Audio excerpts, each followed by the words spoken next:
अपना मुस्तकबिल चाहता है और उस मुस्तकबिल के लिए prime minister of Pakistan Shehbaz Sharif sahab उस प्रोग्राम को, जिसका आगाज़ मियां नवाज शरीफ साहब जब प्राइम मिनिस्टर थे 2013 में, उन्होंने उसका आगाज़ किया था, प्राइम मिनिस्टर यूथ प्रोग्राम।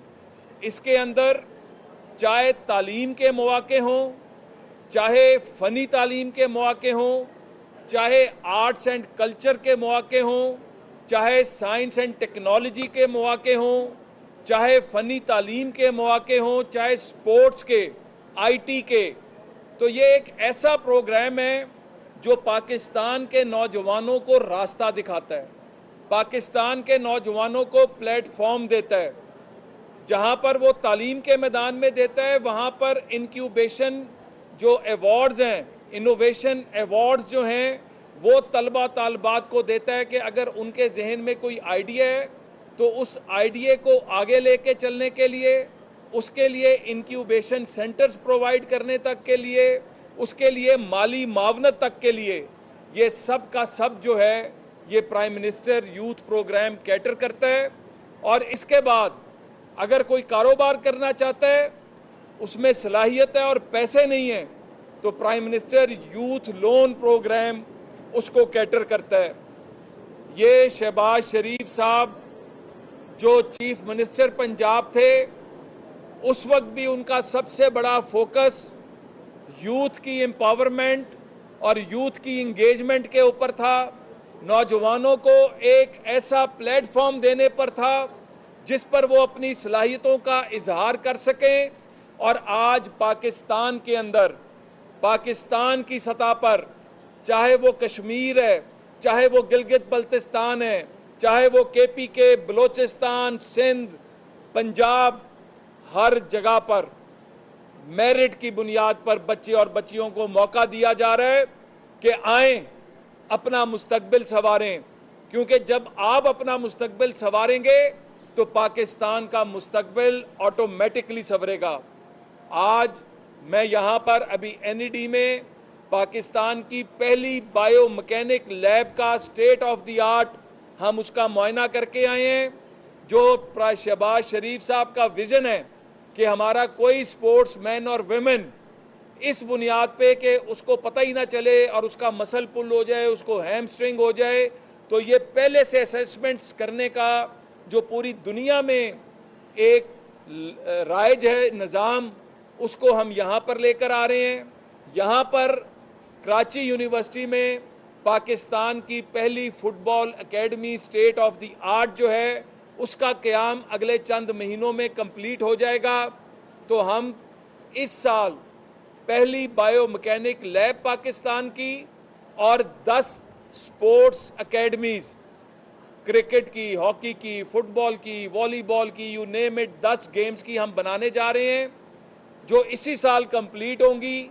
और इस साल जो prime minister sports talent hunt programme होने जा रहा है, उसके जो विनर्स होंगे, उसमें जो टैलेंट निकल कर आएगा, 23 गेम्स के अंदर 16 से बढ़ाकर 23 कर दी गई हैं, उस टैलेंट को संभाला जाएगा, उसकी ट्रेनिंग्स कराई जाएंगी, उसको एक्सपोजर दिलवाया जाएगा, उनको जो बेस्ट मॉडल्स अवेलेबल हैं उनकी बुनियाद पर उनकी ट्रेनिंग्स कराई जाएंगी। और पाकिस्तान के ये बच्चे और बच्चियां, ये नौजवान दुनिया में खेल के मैदान में भी फतूहात के झंडे गाड़ेंगे। इसके साथ साथ हम इसी साल पाकिस्तान की पहली हॉकी लीग करवाने जा रहे हैं। शहबाज शरीफ साहब का विजन है कि पाकिस्तान का कौमी खेल जो बहुत देर से ज़बूहाली का शिकार था, हमने उनके हुक्म पे थोड़ी सी मेहनत की और पाकिस्तान 13 साल बाद किसी बड़े इवेंट के अंदर पहुंचा। पाकिस्तान की हॉकी टीम, आज हमें फ़ख्र है कि आज पाकिस्तान की हॉकी टीम में खेलने वाले लड़कों को डच क्लब्स, बाहर के क्लब्स अब ऑफर कर रहे हैं। तो ऑस्ट्रेलिया के अंदर ऑफर हुई और ये बच्चे हमारे वहाँ पे जा रहे हैं। तो पाकिस्तान का टैलेंट बेतहाशा है, उसको प्लेटफॉर्म देने की ज़रूरत है। और ये prime minister youth program Shehbaz Sharif के साथ मिलके पाकिस्तान के नौजवानों को एक नई उम्मीद, एक नया मुस्तकबिल देने के लिए कोशाएं। और अगले चंद महीनों में आप देखेंगे कि खेलों के मैदान भी आपको भरे नजर आएंगे, एजुकेशन और टेक्निकल एजुकेशन और आईटी के मैदान में भी हम आपको एज अ नेशन तरक्की करते नजर आएंगे। सर एक चीज़ ये बताइए, खेलों के मैदान तो आप भर रहे हैं लेकिन जामियात में जो इम्प्रूवमेंट गिर रही है, इसकी वजह ये है कि 2018 में जो बजट था फेडरल गवर्नमेंट की तरफ से एजुकेशन का, आज 2024 में वही बजट है 64 से 65 बिलियन रुपए। और ये इस स्टेगनेंट बजट, इसका हम ये देख रहे हैं कि जामियात में इतने ज़्यादा मसाइल का शिकार है, चाहे फेडरल हो या प्रोविंशियल हो। और जो हमारा जो पीएचडी प्रोडक्शन जो रेशो था वो भी स्टेगनेंट हो गया है। पिछले 3 साल से 3000 एनुअल पीएचडी निकल है पाकिस्तान में। तो ये वफाकी हुकूमत जो है जो इस तरफ जो तवज्जो क्यों नहीं दे रही है? हायर एजुकेशन पर सब तवज्जो देते हैं सारे, चाहे वो डेवलपिंग कंट्रीज हो या डेवलप्ड कंट्रीज हो, लेकिन पाकिस्तान जो है इसके पीछे जा रहा है, मुसलसल पिछड़ जा रहा है। वफाकी हुकूमत इसके लिए क्या सोच रही है? हमारी हुकूमत ये सोच रही है कि 2018 तक जब हम हर साल हायर एजुकेशन का बजट बढ़ा रहे थे और जब मियां नवाज शरीफ साहब को एक झूठे मुकदमे में नाअहल करके पाकिस्तान की बदकिस्मती का आगाज़ किया गया, तो क्या किसी ने ये आवाज़ उठाई कि पिछले 6 साल के अंदर जो हायर एजुकेशन को पैसा नहीं दिया गया वो क्यों नहीं दिया गया? क्या किसी ने ये आवाज़ उठाई कि आईएमएफ की वो सख्त डील जो शौकत तरीन साहब करके गए थे उसके ऊपर क्या कौम ने एहतजाज किया? क्या पाकिस्तान के अंदर, हमें तो आए हुए अभी 100 दिन हुए हैं और हमने 100 दिन के अंदर हमारा सबसे बड़ा चैलेंज ये था कि हायर एजुकेशन कमीशन के फंड्स के ऊपर कट लग रही थी। शहबाज शरीफ साहब ने स्टैंड लिया, उन्होंने कहा कि 1 पैसा नहीं काटूंगा हायर एजुकेशन कमीशन का। ये साल हमारा सख्त है, इसलिए हमने उसको मेंटेन रखा है। अगले सालों के अंदर जो हमारी कमिटमेंट्स हमारी हुकूमतों में रही हैं एजुकेशन के साथ, पाकिस्तान के नौजवानों के साथ, वो आपको पूरी होती नज़र आएंगी। लेकिन मैं आपसे मौदबाना गुजारिश करूंगा कि कौम को आगाह करें कि हमने हर साल बजट को इंक्रीज़ किया। 2018 के बाद कट लगे, 2018 के बाद जो सबसे बड़ा कट था वो तालीम के ऊपर लगा। और हमारे 100 दिनों के अंदर हम सऊदी अरब, चाइना, यूएई, कतर, कुवैत, किस किस मुल्क का नाम लें, उज़्बेकिस्तान, आज़रबाईजान, वहाँ से लोग आके वहाँ की हुकूमतें पाकिस्तान में आकर इन्वेस्ट कर रही हैं। और हम 100 दिन में फ़ख्र से कहते हैं कि आईएमएफ की डील के बावजूद, इतने कड़े फैसले करने के बावजूद स्टॉक एक्सचेंज पाकिस्तान की बुलंद तरीन सतह पर है, मईशत जो है राइट ट्रैक पर है, इन्फ्लेशन 4 साल की कम तरीन सतह पर है। और जो हमसे पिछली हुकूमत थी, जब उनके 100 दिन पूरे हुए थे तो उन्होंने कहा था कि हम मसरूफ़ थे। तो सवाल कीजिएगा और इसका जवाब भी दीजिएगा। राणा साहब, आपने कहा कि बहुत अच्छा नक्शा खींचा कि जैसे पसंद बहुत तरक्की कर रहे हैं, लेकिन आप रोज़ाना की इस बुनियाद पर देखें कि बहुत सारे नौजवान जो है वो मुल्क छोड़ के जा रहे हैं। एचएससी के जावेद साहब ही हैं, हज़ारों लोग जो अपनी डिग्री वेरिफिकेशन करवा कर बाहर जाके बस में आपको फिक्र में होगा 80 रुपये से ज़्यादा का यूनिट हो गया है। कारोबारी ज़रूरत पहले कह चुके हैं कि हम सड़कें नहीं चला सकते। तो ऐसी सूरत में ये सारी तरक्की कहाँ हो रही है, थोड़ा सा बताइएगा। देखें, सबसे पहली बात तो मैं फिर दोबारा पीछे जाऊंगा। 2021-22 में उस वक्त के फाइनेंस मिनिस्टर फेडरल ने कहा था कि पाकिस्तान दिवालिया हो नहीं रहा, हो चुका हुआ है। आपके मीडिया ने रिकॉर्ड किया था। उस वक्त के पेट्रोलियम के मिनिस्टर उमर अयूब ने कहा था कि पेट्रोल 300 से ऊपर का होगा। उस वक्त के वजीर आजम ने कहा था कि आईएमएफ की डील ना की तो पाकिस्तान दिवालिया हो जाएगा। ये सारी बातें हमने नहीं की थी।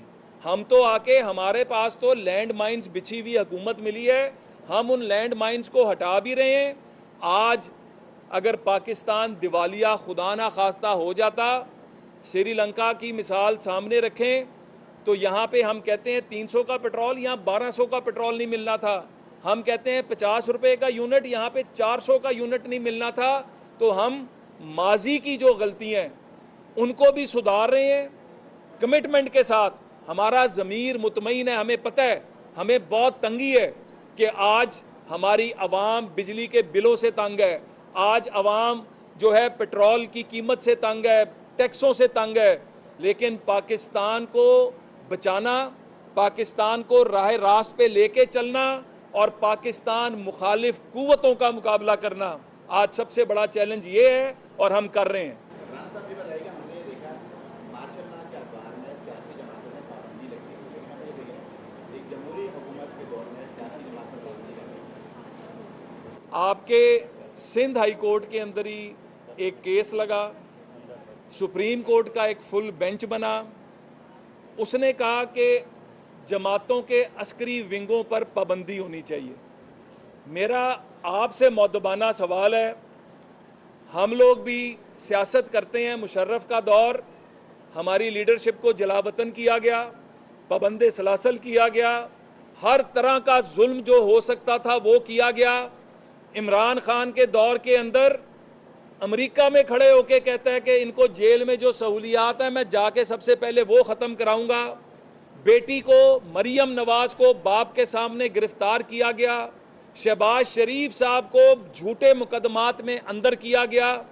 किस किस का नाम लूँ, हमजा शहबाज, साद रफीक, राना सनाउल्ला, ये सारी मिसालें आपके सामने मौजूद हैं, लेकिन हमने कभी गमला भी नहीं तोड़ा। सियासी तौर पर बात करना, आइन और कानून के मुताबिक बात करना सियासी जमातों का हक है, लेकिन सियासत की आड़ में दहशत गर्दी की इजाज़त नहीं दी जा सकती। इसी सुप्रीम कोर्ट के फैसले को उठा लें और इस फैसले के मुताबिक आप खुद फैसला कर लें कि क्या कुलभूषण यादव ने क्या किया था। उसने पाकिस्तान के रियासती अदारों पर हमला किया था, पाकिस्तान के रियासती अदारों के खिलाफ साजिश की थी। तालिबान क्या करते रहे हैं, पाकिस्तान के रियासती अदारों पर हमला करते रहे हैं। पाकिस्तान में सियासत करने का हक सबको है, पीटीआई को भी है, लेकिन पीटीआई पहले 9 मई के वाक़यात पे जो लोग मुलव्विस हैं उनसे अपने आप को डिस्टेंस करे, माफ़ी मांगे 9 मई के ऊपर, और जो लोग मुलव्विस हैं उनको सियासत करने का कोई हक नहीं, उनको रियासत पाकिस्तान के कानून का सामना करना पड़ेगा। मैंने मुशर्रफ की जेलें काटी हैं, मैंने इमरान खान के नैब के केसेस भुगते हैं, मैंने ECL भुगती है, मेरे अकाउंट सीज हुए हैं। हमने तो कभी गमला भी नहीं तोड़ा। और आज की जो अदली है, मैं उससे भी कहूँगा, मैं नैब के झूठे मुकदमात के खिलाफ अदालत में गया, मेरा केस तो नहीं लगा। मैं जो मुझ पर पंजाब असेंबली हमला केस बनाया गया, मैं उस झूठे केस के खिलाफ अदालत में गया, मेरा केस तो नहीं लगा। मेरे पे जो 37 पर्चे एंटी टेररिज्म के बनाए गए, मैं उनके खिलाफ अदालत में गया, मेरा केस तो इन अदालतों ने नहीं लगाया। तो आज इन अदालतों का ज़मीर किस बात पर जागा है और किस तरह का जागा है? अगर हमारे केसों के ऊपर आप फैसला नहीं कर सकते थे तो आज आप पाकिस्तान को पॉलिटिकल स्टेबिलिटी की तरफ क्यों नहीं जाने दे रहे? आज वो जो गैर मुल्की इन्वेस्टमेंट, पाकिस्तान की तारीख में पहली दफ़ा इमदाद नहीं इन्वेस्टमेंट आ रही है।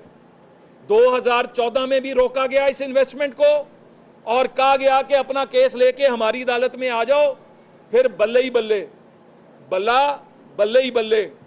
अब फिर इन्वेस्टमेंट आ रही है तो आपको फिर आपके माजरत के साथ ज़मीर जाग रहे हैं, कोई पाकिस्तान का सोचें। आपकी तनख्वाहें पाकिस्तान का टैक्स पेयर देता है, IMF के शिकंजों में जकड़ा पाकिस्तान आपकी मुराद देता है।